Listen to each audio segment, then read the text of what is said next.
Good day, ladies and gentlemen. Welcome to CoinNewsExtra TV interview session. It's a program where we invite innovators, stakeholders, influencers in the blockchain, AI, Fintech ecosystem to come air their view, and we are going to be able to hear from them about the state of the ecosystem. So today we're going to be talking about thinking machines in emerging space, impact and future. So we're also going to be getting the insight, the impact that our guest is making in this ecosystem. So joining us for this conversation is Alejandro Martinez, who is the CEO of Propelling Tech. Yeah, nice to be with here and sharing insights and contributing to the ecosystem. So thank you for having me. Oh, thank you. I didn't ask you, where are you joining us from? Europe? I'm based in New Jersey in the US. I spent more than half of my life in Barcelona, Spain, and I'm originally from Colombia. So it's an international background. That's like You are vast. That's great. We're going to be looking at this conversation. You know, people are looking at, we see what AI is really doing. We see emerging tech like AI, blockchain, robotics, what they are really doing. We're going to be getting your own opinion on this topic, thinking machines in emerging space, the way forward, the future. So before we delve into the conversation, we're going to go for a short break. When we return, we'll continue with the conversation. Please do not go anywhere. We'll be right back.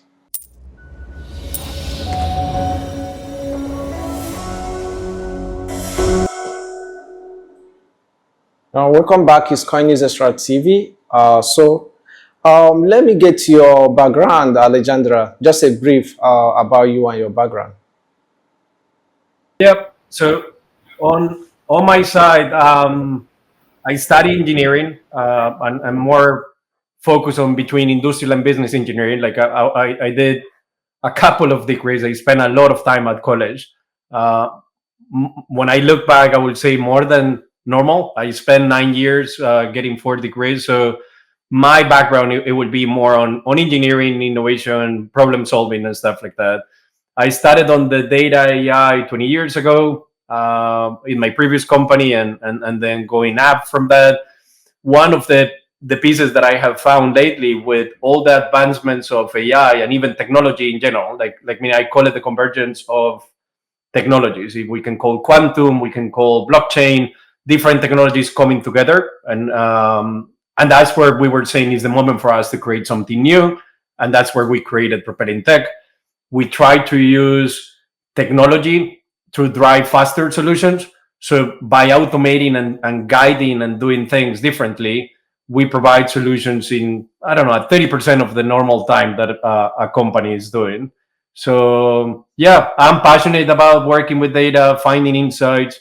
I'm passionate about innovation and moving out of the status quo on my comfort zone. So that's good. Yeah, I love that. Moving out of your status quo and the comfort zone. So let's look at your role in the ecosystem, your leadership role, how you have grown from your former company to where you are now. Can you tell us what motivated you and the way you've been able to achieve this? Well, I would say the biggest driver that I have, I started at college. Apart from learning, I started researching. So one of the pieces that comes to my mind always is how I can learn more things. Like no being on just one point and saying I know it all. You never know it all. You can get different perspectives. You can continue researching and looking for things. So I started on research, and in fact, I started on research on innovation at college. From there was a professor that said to me, like, "Hey, why you do this?" And I was like, I like to learn. I'm addicted to learn. I like traveling because I learn. I like to meet with people because I learn. I like coaching. I like to teach because I'm learning. So I was saying, if I like this, I dedicate my life to this. That professor came to me and say, look, if you like learning, why don't go to consulting? Like in consulting, you will get paid better than being a professor or a researcher. And that's how I started working on consulting. Like in consulting, basically, if you want to deliver value and solutions, you need to learn every single day. Like you aren't on, like everyone is expecting that you know everything, and even more now than ever with technology. I always say knowledge is now for free. Like you can access knowledge whatever you want, either if it's a YouTube video, TikTok video, an interview like this, or I don't know, any Gen AI chatbot that you are asking questions. The key there is what are those questions you're asking and how you're going to use that knowledge. Even in entrepreneurship, a lot of people and even a lot of investors, they say it's not about the idea. Like everyone can have, or anyone can have a good idea. It's about how you commit to the execution on the journey you're going to find. Because I don't know, when we go to social media, people think that everything is easy because we look to the success of the people. But in reality, there is not a single person that didn't go through challenge and finding a challenge to, I don't know, their idea they were bringing. In Davos this year, I was talking with someone during a lunch, and I don't know, we were talking about the creation of Propelling Tech. And he was coming to me and saying, you know what? There is two things that differentiates between a crazy man and a genius, and is the execution. Because at the moment you come with the idea that you're challenging the status quo, everyone is crazy because you're doing something that is different to what everyone else is doing. At the moment you have success, then you become a genius. If you don't execute, then you still are. Okay. Talking about propelling tech, since we have moved to that direction, talking about propelling tech and doing things differently. I know propelling tech is into data analytics, AI solution. How does your team integrate artificial intelligence and machine learning to make things different? Like, so at Propelling Tech, we had let's say the biggest value that we provide is we provide technology driven solutions. So I always explain this in let's say, let's go to a restaurant. If we go to a restaurant, just to do the analogy, a restaurant is intensive in services. So you have the waiter, the hoster, the chef, different people that are interacting with your customers. If you take that restaurant and you do a technology driven approach in terms of the services, I always say, if depending on the goals of the restaurant, the experience you want to give to your customers, you can automate different components of that service. Like you could automate the ordering, you could automate the paying, you could automate the delivering, depending what you want as your company. So at Propelling Tech, we try to do the same. We try to understand the goals of a company, and then by using technology, accelerating all the process on how we will do it, and then what is remaining, we add the services. Normally it tends to be like the delivery is faster. Like we're talking about like a third of the time normally that a consulting project will execute, and then the TCO, or the total cost of ownership, is completely reduced because we're using more modern technology and we're putting less effort and hours behind, and that gives us the opportunity to engage with crazy things, like meaning in Saudi Arabia we're monitoring all the agriculture fields underwater in the desert in real time, and then more basic things like a company that wants to do a BI/ML migration, a machine learning migration into something more modern. We are automating that migration instead of just dedicating effort to do it manually. So I would say that's the key on what we do at Propelling Tech. The other thing that we add as a value is all the people that are inside Propelling Tech, we're coming from our previous company. So we have a 20-year history in the market providing those same solutions.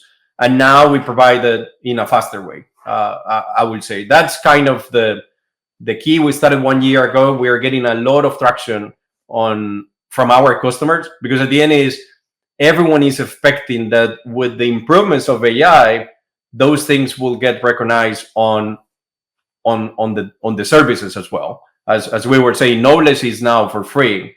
Consulting was based on knowledge. So okay. Thank you for that. Let's move away a bit from propelling tech. Let's move to ethical and socioeconomic implications. And let's look at the space. The integration of AI in space exploration brings forth ethical considerations. We are looking at the ethical nature of AI robotics. What frameworks or guidelines do you believe are essential to ensure responsible and equitable use of AI in the domain? Yeah, like that's a big thing, because I think right now everyone is racing towards the most powerful technology, the best chip, the best model, and everything. If we want to embrace and have this technology in general, like, because at the end it's not just AI. Like, I mean, if we put quantum in between, for example, the whole blockchain will I don't know. We will have an issue, for example, on the cryptocurrency and blockchain, and that's the piece where we need to come and see all the technologies together. Um, One of the aspects on the ethical side of using AI is the inclusion. So if we consider, right now there are a lot of things and people say bias and I don't know, that women should be more included, but it's not just about women. It goes to, even if we go to Nigeria, for example, even inside Nigeria, you need to consider the different communities and even more minority groups to be considered on the feedback the AI is getting. Otherwise, the AI or the models we're building are going to be fully biased without considering the minority. So if we go from Nigeria into the whole world, it applies to the same. Like if the models are based in US, China, France, or the different countries, I don't know, they need to include other regions like Africa, Latin America, India, Polynesia, in order to consider all the different aspects. Like, I don't know, I always say a cow in US is a completely different meaning for a cow in India. And the AI needs to have those contexts in order to be able to provide the right answers and to provide the right inputs. That's one aspect of the ethical thing. I would say the other piece on the ethical use of AI is AI has, let's say, reasoning, creativity. The other aspect that it doesn't have, that humans have, is the values. So meaning, from the ethical point of view, things have different meanings. Like meaning, in a life that decision that I could make, another human in a different region, or even if we say a woman, will make the decision differently. That for example, like people say, hey, we need women in leadership, we need women in tech, because the values in order to make the decision are completely different to how another person will take it. So that's the key aspect. Like, I mean, it's no AI alone taking decisions, it's AI empowering us as humans in order to accelerate the decision making. But still, like, human needs to be in order to make it ethical, human needs to be part of the equation. And then the third one is the governance, like how we put guardrails in order to make sure that the AI is giving us the right answers.